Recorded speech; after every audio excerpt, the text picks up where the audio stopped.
Are there any desires that are controlling you? Are there any evil desires that you used to give into that you need to not be giving into today?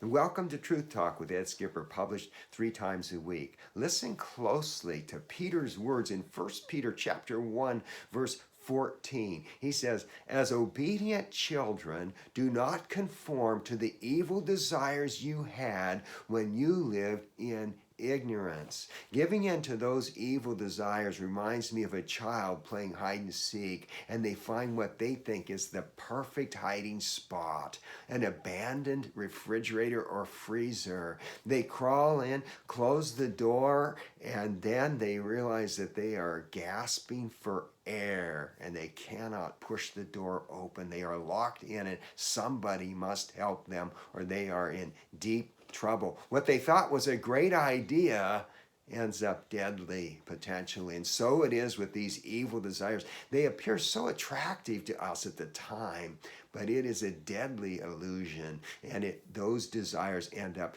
controlling us. Whether it is sexual desires that are expressed in inappropriate ways, or desire to be wealthy, the love of money, or the desire for status and popularity achieved in whatever means would be necessary to achieve it.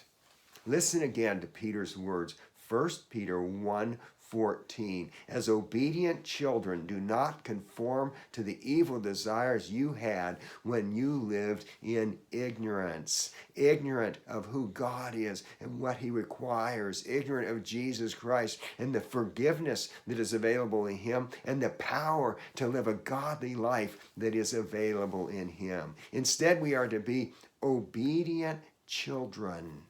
I'm reminded when I was a child and I'd be playing out in the neighborhood, which happened all the time, and it would be dinner time. My mother had prepared dinner and it was ready, and she wanted me to come home immediately and eat. And she'd go out on the porch and she would call out, "Dinner time, Ed, come home and eat," or something like that. Now, I might have been right in the middle of a street football game or hide and seek game or something fun, and I had a choice.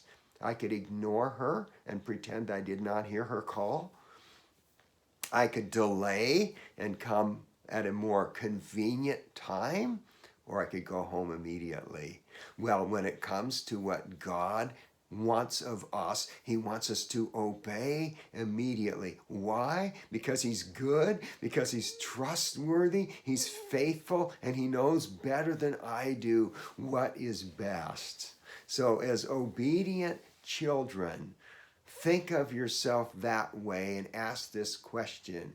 In thinking of myself as an obedient child of God, what difference will that make in my life today and in the days to come? What changes might that question of how should I live as an obedient child bring about in your life?